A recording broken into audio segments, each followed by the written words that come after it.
क्या बढ़िया नहीं हो? बढ़िया होना चाहिए। क्यों?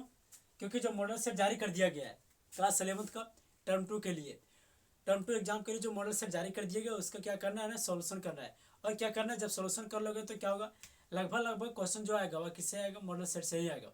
लगभग क्वेश्चन तो आपका सारा मॉडल सेट से ही भेज जाएगा। तो इसमें आप सबको खुशी होना चाहिए कि मॉडल सेट जारी कर दिया गया, मॉडल सेट जारी कर दिया गया तो सारा क्वेश्चन लगभग इसी से भेज जाएगा। तो इसी से भेज जाएगा तो सबसे पहले क्या करना है, मॉडल सेट का हम सबको क्या करना है, सोल्यूशन देखने हैं। तो क्या करना है कि झारखंड बोर्ड क्लास 11th का जो टर्म 2 पेपर होने वाला है उसका क्या करना है, केमिस्ट्री का सेट 1 सेक्शन एक को हम क्या करने वाले हैं, इसमें डिस्कस करने वाले हैं। तो सेट 1 में इसमें जो डिस्कस करेंगे वो क्या करेंगे, सबसे पहले सेक्शन 1 में डिस्कस करेंगे जिसमें 7 क्वेश्चन रहेगा। अनुकुल इसमें आपको जो होगा वह 35 क्वेश्चन पूछे जाएंगे किसमें, टर्म 2 के एग्जाम में। तो इसमें से आपका जो सेक्शन ए में है 7 क्वेश्चन में मात्र आपको 5 क्वेश्चन अटेंड करना है। और जो 7 क्वेश्चन है 7 क्वेश्चन में सब 1 नंबर का है। क्या अटेंड कर लोगे, अटेंड कर लोगे। तो चलो हम सबसे पहले इसका सोल्यूशन के लेकर के बढ़ते हैं आगे। तो चलो हम सबसे पहले इसका सोल्यूशन कर ही लेते हैं, एक एक करके इसमें देखेंगे। इसमें जो पहला क्वेश्चन है, और पहला क्वेश्चन क्या है कि write the less dot structure of CO molecule.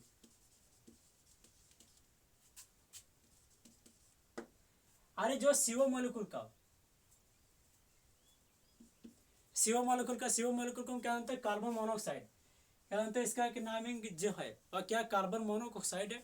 तो इसका क्या करना है, लेविस डॉट स्ट्रक्चर बनाना है। किसका, CO का बनाना है। किसका, कार्बन मोनोऑक्साइड का लेविस डॉट स्ट्रक्चर बनाना है। तो लेविस डॉट स्ट्रक्चर हम कैसे बनाएंगे, तो देखो हम कार्बन और ऑक्सीजन के साथ क्या करेंगे, कंबाइन करेंगे। और लेविस डॉट स्ट्रक्चर में क्या कहता है कि इसको एक और नाम से जाना जाता है, ऑक्टेट रूल के नाम से जाना जाता है। लेविस डॉट स्ट्रक्चर को ऑक्टेट रूल के नाम से जाना जाता है। और इसमें जो बताया जाता है, और इसमें क्या बताया कि किसी भी तरह से यानी कार्बन का भी जो होगा यानी कार्बन का भी इलेक्ट्रॉन का क्या करेंगे, काउंट करेंगे तो 8 आना चाहिए। ऑक्सीजन का भी इलेक्ट्रॉन को काउंट करेंगे तो क्या होना चाहिए, 8 होना चाहिए। यानी ऑक्टेट रूल को क्या करेगा, फॉलो करेगा। किसको करेगा, ऑक्टेट रूल को फॉलो करना चाहिए। किसमें, लेविस डॉट स्ट्रक्चर में। लेविस डॉट स्ट्रक्चर में ऑक्टेट रूल को फॉलो करना चाहिए। तो जो फॉलो करेगा तो क्या करते हैं, सबसे पहले हम इसको बना लेते हैं। यानी कार्बन का जो एटॉमिक नंबर होता है वह कितना होता है, 6 होता है। 6 होता है तो इसको जब हम वायलेंस इलेक्ट्रॉन में तोड़ेंगे तो कितना हो जाएगा, 2 पर होगा। यानी वायलेंस इलेक्ट्रॉन कितना आ गया, 4 आ गया। ऑक्सीजन का जो होता है और कितना होता है, 8 होता है। इसको जब हम इलेक्ट्रॉनिक कन्फिगरेशन करेंगे तो क्या हो जाएगा, यानी 2 6 हो जाएगा। बैलेंस इलेक्ट्रॉन में कितना बच गया, इसका 6 इलेक्ट्रॉन क्या हो गया, बच गया। समझते जाना, समझने के साथ साथ देखो। अब हम इसका क्या करते हैं, लेविस डॉट स्ट्रक्चर बनाते हैं। तो यदि हम इसको इस तरह से बनाते हैं, सबसे पहले ध्यान से समझना कि इसका जो बैलेंस इलेक्ट्रॉन बचा हुआ कितना बचा, 6 बचा। यानी 1 2 3 4 5 6। कार्बन का कितना बचा, 1 1 2 3 4। किसका, कार्बन का। जब हम इस हिसाब से सबसे पहले गड़बड़ आप नहीं करोगे कि डायरेक्ट इसको इस तरह लिखोगे, यानी जितना इलेक्ट्रॉन इसका है जितना इलेक्ट्रॉन इसका लिख दोगे और डायरेक्ट क्या करोगे, कंबाइन कर दोगे इस तरह से। क्या करोगे, डायरेक्ट इसको कंबाइन कर दोगे आप सब इस तरह से। और जैसे आप इस तरह से कंबाइन करोगे वह क्या हो जाएगा, गलत हो जाएगा। क्योंकि गलत कैसे होगा, देखो जो ऑक्सीजन का 8 इलेक्ट्रॉन होगा यानी 1 2 3 4 5 6। गलत कहाँ पर करोगे वो बताते सबसे पहले। इसका जब ऑक्सीजन होगा 2 हुआ, 2 और मिलाएंगे कितना, 4 6 और यहाँ पर 8 हो गया। यानी ऑक्सीजन का तो क्या वो कंप्लीट होगा, ऑक्सीजन का क्या हो गया, कंप्लीट हो गया। लेकिन कार्बन का कंप्लीट नहीं हुआ, क्योंकि देखो 1 2 3 4 5 6 मात्र इसके कितने इलेक्ट्रॉन हो गए, यानी 6 इलेक्ट्रॉन हो गए। और हम क्या बोले थे कि लेविस डॉट स्ट्रक्चर में दोनों का इलेक्ट्रॉन कितना होना चाहिए, 8 इलेक्ट्रॉन होना चाहिए। यानी क्लोरीन कार्बन का भी 8 इलेक्ट्रॉन होना चाहिए, ऑक्सीजन का भी 8 इलेक्ट्रॉन होना चाहिए। तो क्या फॉलो नहीं किया। अब जो फॉलो नहीं किया तो क्या करेंगे, फॉलो करवाने के लिए हम क्या करेंगे, इसका जो 2 इलेक्ट्रॉन होगा ऑक्सीजन का वह कहाँ पर मिला देंगे, इसके बीच में मिला देंगे। तो जब दोनों इलेक्ट्रॉन क्या करेंगे, इसके बीच में मिला देंगे, तो जो इसका फाइनल स्ट्रक्चर बनेगा, जो इसका ओरिजिनल स्ट्रक्चर होगा वह क्या होगा, वो देखो।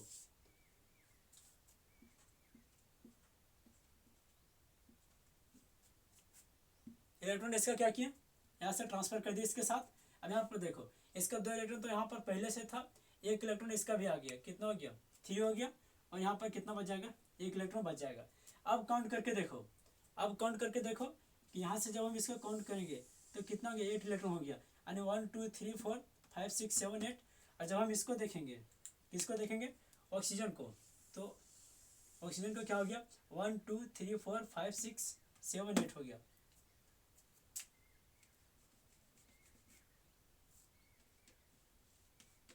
कितना हो गया, इसका भी क्या हो गया, दोनों का 8 हो गया। तो इसका जो डबल बॉन्ड बनता है इस प्रकार से, तो आगे हम क्या करेंगे, सबसे पहले 3 बॉन्ड बनाएंगे, एक कार्बन इधर, एक ऑक्सीजन इधर, हो गया। अब देखते हैं, अब देखेंगे क्या देखेंगे कि 1 2 3 1 2 3, फिर यहाँ पर देखेंगे इसका 2 इलेक्ट्रॉन बच गया, हो गया, इसका भी 2 इलेक्ट्रॉन क्या होगा, बच गया।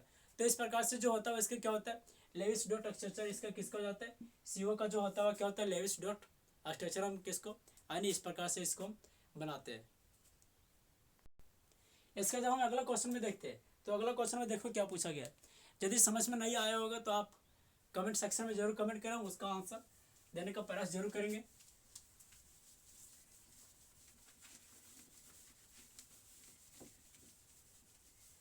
अगला क्वेश्चन में क्या है, क्वेश्चन नंबर 2 में, क्वेश्चन नंबर 2 को देखते हैं। क्वेश्चन नंबर 2 में क्या है कि the value of enthalpy change for the value of enthalpy change for the exothermic reaction, exothermic reaction is always जो होगा वह क्या होगा, यानी आपको यहाँ पर ब्लैक्स दिया गया, यानी खाली स्थान दिया गया कि जो the value of enthalpy change for the किसका, एक्सोथर्मिक रिएक्शन का जो वैल्यू होता है वह क्या होता है, नेगेटिव होगा, पॉजिटिव होगा या फिर इक्वल हो जाएगा। तो इसका जो वैल्यू होता है वह क्या होता है, समझो पहले यहाँ पर कि जो एंथैल्पी चेंज होता है वह एंथैल्पी चेंज क्या होता है, एंथैल्पी क्या हो जाएगा, प्रोडक्ट माइनस क्या हो जाएगा, एंथैल्पी रिएक्टेंट। एंथैल्पी प्रोडक्ट जो होगा वह क्या होगा, एंथैल्पी रिएक्टेंट क्या होगा, माइनस होगा। और जो होता है वह ग्रेटर देन किससे हो जाता है, यानी 0 से हमेशा क्या होगा, छोटा होगा। 0 से बड़ा कितना जाएगा, 1 2 3 4 जाएगा, लेकिन 0 से क्या हो जाएगा, नेगेटिव हो जाएगा। तो इसका जो वैल्यू होगा ऑलवेज वह क्या हो जाएगा, इसका जो वैल्यू होगा ऑलवेज वह क्या हो जाएगा, नेगेटिव हो जाएगा। यदि यहीं पर आता है इंडोथर्मिक रिएक्शन, तो इंडोथर्मिक रिएक्शन आता है तो क्या हो जाता है, इसका वैल्यू पॉजिटिव हो जाता है, क्या हो जाता है, पॉजिटिव हो जाता है। तो सेकंड क्वेश्चन का जो आंसर हो जाएगा वह क्या होगा, नेगेटिव हो जाएगा कि the value of enthalpy change for the exothermic reaction is always क्या हो जाएगा, नेगेटिव हो जाएगा, क्या हो जाएगा, नेगेटिव। अगला क्वेश्चन में देखो, अगला क्वेश्चन में क्या पूछा गया है, क्वेश्चन नंबर 3 में यदि वही इंडोथर्मिक रिएक्शन आता है, क्या आता है, इंडोथर्मिक रिएक्शन, तो उसका वैल्यू क्या हो जाता है, पॉजिटिव हो जाता है। अगला जो क्वेश्चन में है वह क्या है कि write the general electronic configuration of group 13 element, right the general electronic configuration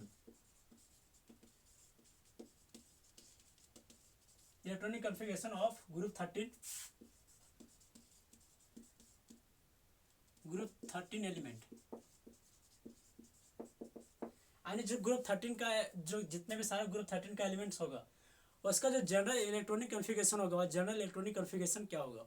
तो देखो जनरल इलेक्ट्रॉनिक कॉन्फ़िगरेशन इसमें जो पूछा गया है, तो मान लेते हैं कि हम सबसे पहले इसका एक इलेक्ट्रॉनिक कॉन्फ़िगरेशन कर लेते हैं, किसका, ग्रुप 13 का जो इलेक्ट्रॉनिक जिसका एटॉमिक नंबर 13 होगा, किसका है,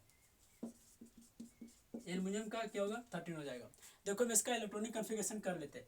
इलेक्ट्रॉनिक कॉन्फ़िगरेशन हम जब एलिमेंट 13 का कर लेते हैं, एलिमेंट 13 का जब हम इलेक्ट्रॉनिक कॉन्फ़िगरेशन करते हैं तो क्या हो जाएगा, 1s2 2s2 2p6 3s2 3p क्या हो जाएगा, 1, यानी 2 2 4 कितना गया, 6 4 10 2 12 1 क्या हो गया, 13 हो गया। अब देखो 13 हो गया तो यहाँ का जो वैल्यू होता है वह क्या होता है, n होता है, H2, यहाँ पर भी क्या लिखते हैं Np1। यानी इसका जो जनरल इलेक्ट्रॉनिक कन्फिगरेशन होगा किसका, ग्रुप 13 एलिमेंट का जो जनरल इलेक्ट्रॉनिक कन्फिगरेशन होगा और कितना हो जाएगा NS2 Np1 हो जाएगा। समझ में आया? समझ में आया तो आप हमारे साथ बने रहो, और बनने के साथ साथ आप सब्सक्राइब और शेयर जरूर करो ताकि और सारे लोग देखें। हम अगला क्वेश्चन पर चलते, क्वेश्चन नंबर 4 में, क्योंकि समय भी बहुत कम बचा और हम शायद लेट से स्टार्ट किए, क्योंकि इससे पहले हम ऑफलाइन में इसको क्या किए थे, डिस्कस करा दिए थे। देखो अगला क्वेश्चन में क्या है कि calculate the pH of 0.1 HCl। Calculate the pH of, कितना नंबर क्वेश्चन है, 4, क्वेश्चन नंबर 4। Calculate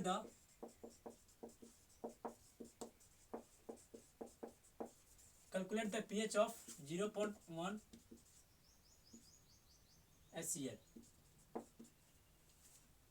0.1 HCl। तो इसका क्या करना है, यानी pH का वैल्यू कैलकुलेट करना है, जिसका कंसंट्रेशन दिया गया कितना 0.1 मोलरिटी। कंसंट्रेशन इसका कितना दिया गया 0.1 मोलरिटी, यानी 0.1 m, 0.1 m इसका दिया गया, किसका HCl का कंसंट्रेशन जो दिया गया, और कितना दिया गया 0.1 m दिया गया। अब हम इसका जो जानते हुआ क्या होता है कि pH बराबर क्या होता है, सोल्यूशन देखेंगे कि pH बराबर minus log H plus ion हो जाता है। pH बराबर minus log H plus ion, इसका क्या होता है, एक फार्मूला होता है। तो हम लिखेंगे कि pH बराबर माइनस लॉग जो H प्लस आयन का कंसंट्रेशन है, यानी HCl का जो कंसंट्रेशन है वो कितना है 0.1 है, यानी 0.1 इसका क्या दिया गया, कंसंट्रेशन इसका दिया गया है। तो फिर क्या हो जाएगा कि माइनस लॉग 0.1 को हम क्या करेंगे, जीरो यानी पॉइंट को हम हटाएंगे। पॉइंट को जब हम हटाएंगे तो नीचे कितना आ जाएगा 10 आ जाएगा। पॉइंट को हटाने के बाद, किसी भी अंक के बाद पॉइंट को हटाने के बाद जितना अंक आता है उतना क्या होता है, जीरो होता है। तो इसका कितना हो जाएगा 10 हो जाएगा। पॉइंट को हटाने के बाद इसका जो होगा वह कितना होगा 10 होगा। अब देखते हैं कि माइनस लॉग 1/10, फिर हम इसको यहाँ पर लिख देते हैं कि जब हम इसको ऊपर करेंगे 10 को जब हम ऊपर करेंगे तो क्या हो जाएगा 10 पर माइनस 1 हो जाएगा, होगा। अब हम आगे इसको लिखते हैं, फॉर्मूला पर बैठाते हैं कि देखो लॉग एम का जो फॉर्मूला होता है, लॉग एम का जो फॉर्मूला होता है वो क्या होता है एन लॉग एम हो जाता है। लॉग एम का जो फॉर्मूला होता है वो क्या होता है एन लॉग एम हो जाता है। तो देखो अब यहाँ पर क्या है कि लॉग 10 टू द पावर -1 है, तो इसको जब हम फॉर्मूला में बैठाएंगे तो क्या हो जाएगा, माइनस जो है वह क्या एन है या क्या है एम है, तो जो माइनस होगा वह क्या हो गया माइनस पहले से और -1 यहाँ पर आ जाएगा, क्या हो जाएगा लॉग 10 बच जाएगा। अब जो लॉग 10 का वैल्यू होता है, यानी लॉग 10 का जो वैल्यू होता है वह कितना होता है 1 होता है। लॉग 10 का जो वैल्यू होता है वह कितना होता है 1 होता है। तो हम यहाँ पर यदि हम देखेंगे क्या दिख रहा है बिल्कुल, तो माइनस इंटू माइनस क्या हो जाएगा प्लस हो जाएगा। तो क्या हो जाएगा माइनस इंटू माइनस क्या हो जाएगा प्लस आएगा, +1 इंटू लॉग 10 का वैल्यू कितना होगा 1 होगा, यानी इसका कुल आंसर कितना हो जाएगा, इसका जो pH का वैल्यू होगा वह क्या होगा 1 हो जाएगा। pH का वैल्यू इसका कितना हो जाएगा 1 हो जाएगा। देखो अगला क्वेश्चन में क्या है, क्वेश्चन नंबर 5 में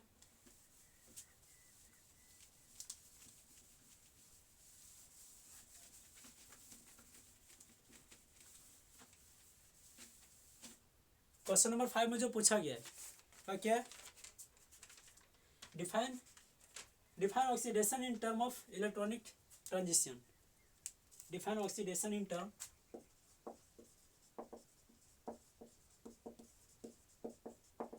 define oxidation in term of electronic transition।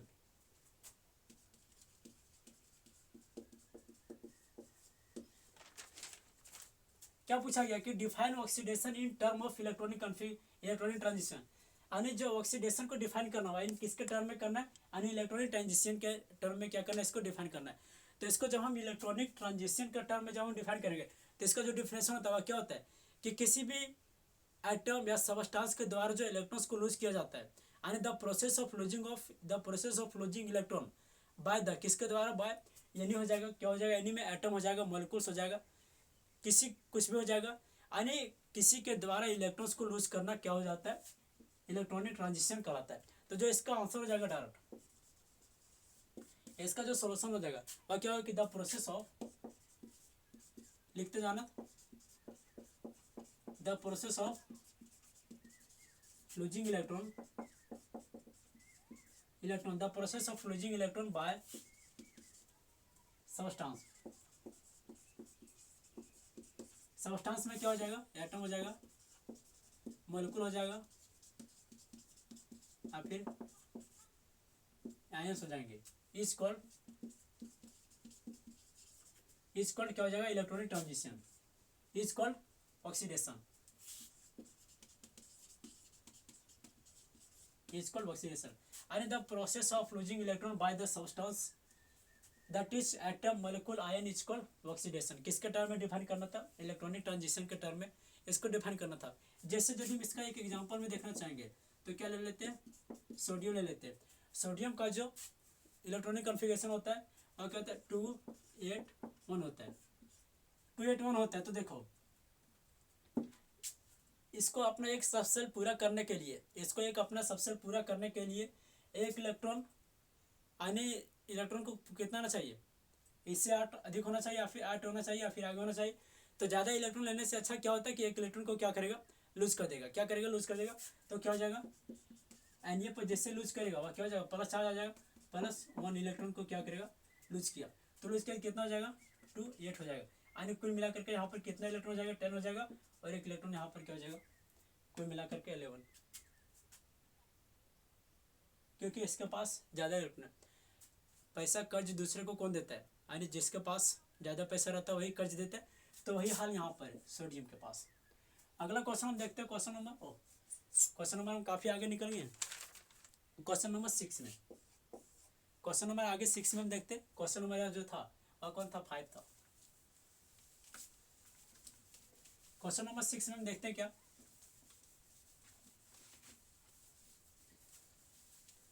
Question number 6 में क्या है कि the IUPAC name of following organic compound, the IUPAC name of following organic compound, यानी the IUPAC name of following organic compound, यानी किसी भी organic compound का क्या करना है, उसका यूपेक नेमिंग को लिखना है। तो जो ऑर्गेनिक कंपाउंड वो क्या है, CH3 CH3 CH3 CH, और सॉरी 2 होगा यहाँ पर, CH2 CH2 CH2 CH CH2, और क्या हो जाएगा यहाँ पर एक, देख लेते कंपाउंड क्या है। यहाँ पर हो जाएगा CH3, उसके बाद डबल बॉन्ड, उसके बाद CH2, 1 2 3 4 5 कार्बन कितना है पर 1 2 3 4 5, यहाँ पर डबल बॉन्ड है। देखो अब इसका क्या करना है, नेमिंग लिखना है। तो नेमिंग जब हम लिखेंगे तो क्या होगा कि जो CH3 CH2 CH, नीचे क्या दिया गया, लटका दिया गया क्या, किसको, CH3 को, CH2 दिया गया है। तो हम नेमिंग इसका कैसे करेंगे, यदि देखो यहाँ पर इसमें भी सिंगल बॉन्ड आता, इसमें भी सिंगल बॉन्ड आता तो क्या करेंगे, इधर से भी इसका नेमिंग कर सकते थे या फिर इधर से भी इसका नेमिंग कर सकते, या फिर 1 2 3 4 5 इधर से भी कर सकते थे, या फिर 1 2 3 4 5, कोई फर्क नहीं पड़ता। लेकिन फर्क कब पड़ेगा, जब यहाँ पर डबल बॉन्ड दे दिया गया है। डबल बॉन्ड जब दे दिया गया है तो क्या हो जाएगा, हम इससे पहले नेमिंग में पढ़े थे कि जब किसी के साथ हमेशा सिंगल बॉन्ड रहेगा तो हम नेमिंग किधर से करेंगे, जिधर से ब्रांचिंग नज़दीक आएगा उधर से करेंगे। पहला पॉइंट में यदि डबल बॉन्ड आ जाएगा, तो हम नंबरिंग किधर से करेंगे, जिधर से डबल बॉन्ड आएगा या फिर जिधर से फंक्शनल ग्रुप कोई भी ज़्यादा नज़दीक रहे। तो यहाँ पर क्या आ गया, डबल बॉन्ड आ गया। डबल बॉन्ड आ गया तो क्या करेंगे, नंबरिंग इसका किधर से करेंगे, इधर से करेंगे। तो क्या जाएगा 1 2, नंबरिंग हम इसका इधर से कर देते हैं 1 2 3 4 5। तो क्या हो जाएगा 1 2 3 पर क्या है, मिथाइल है, यानी 3 मिथाइल 1 2 3 4 5, क्या हो जाएगा 5 को हम क्या लिखते हैं, पेंट, 3 मिथाइल पेंट, क्या हो जाएगा 1 पर इन, यानी डबल बॉन्ड है तो क्या हो जाएगा 1 पर इन।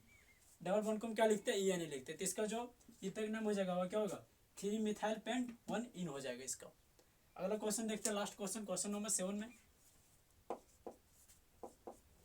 क्वेश्चन नंबर 7 में क्या दिया गया है?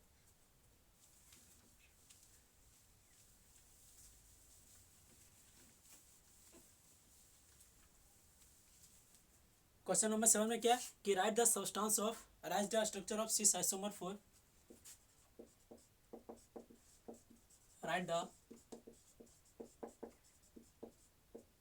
The structure of cis isomer 4 but 2 ene दिया गया, वही है ना, ब्यूट 2 इन दिया गया है, यानी ब्यूट 2 इन दिया गया, तो इसका जो हो जाएगा वह क्या होगा, किसमें लिखना है, सिस आइसोमर में। एक सिस होता है, दूसरा क्या होता है, ट्रांस होता है। तो देखो ब्यूट मतलब क्या हो जाएगा 4 हो जाएगा, 2 मतलब क्या होना है, 2 पर क्या है, 2 पर जो होगा वह क्या होना चाहिए, डबल बॉन्ड होना चाहिए, किस पर, 2 पर डबल बॉन्ड होना चाहिए। ब्यूट मतलब क्या हो जाएगा 4 कार्बन का ब्यूट लिखेंगे। तो यदि हम इसको सिंपल में लिखेंगे तो क्या हो जाएगा, सिंपल में यदि हम लिखना चाहेंगे तो क्या हो जाएगा, CH3 CH double bond CH3। देखो किधर से भी हम काउंटिंग करेंगे तो क्या हो जाएगा, 1 2 पर क्या होना चाहिए, डबल बॉन्ड होना चाहिए, 2 पर डबल बॉन्ड, 1 2 3 4 पर कार्बन। इसको हम क्या किया, सिंपल में लिखिए, लेकिन इसको किस में लिखने बोला है, सिस आइसोमर में। यदि सिंपल में बोला रहता तो क्या हो जाएगा, इस तरह होगा ये, लेकिन इसमें पूछा क्या है, सिस आइसोमर में पूछा गया, तो सिस में जब पूछा गया तो इसका कैसे हो जाएगा, सिस में जब पूछा गया तो देखो इसको हम सिस के लिए कैसे लिखते हैं, CH3 C, एक कार्बन यहाँ देते हैं, डबल बॉन्ड CH3, क्या हो गया, सिस हो गया। सिस कहने का मतलब कि जो दोनों होगा CH3 ग्रुप, CH3 वह क्या होना चाहिए, एक ही साइड होना चाहिए, वह क्या हो जाएगा, सिस हो जाएगा। यदि यही बोला रहता ट्रांस में लिखने के लिए, सिस हो गया। यदि ट्रांस में बोला रहता तो क्या हो जाता, ट्रांस के लिए देखो CH3, इसको हम उल्टा कर देते, CH3 CH double bond CH, यह क्या हो गया, ट्रांस हो गया, सिस हो गया या ट्रांस हो गया। तो आज के लेक्चर में हम इतना ही तो डिस्कस करेंगे, क्योंकि आज हम काफ़ी दूर तक डिस्कस किए क्वेश्चन नंबर 7 तक। आगे जब हम आएंगे तो उसमें हम आगे और सारा डिस्कस करेंगे, और इसके बाद इससे पहले भी हमने ऑफलाइन क्लास में भी काफ़ी सारे डिस्कस किए। तो आपसे यही उम्मीद कर सकते हैं कि आप सब इसको सब्सक्राइब शेयर जरूर करें और हमारे साथ बने रहें।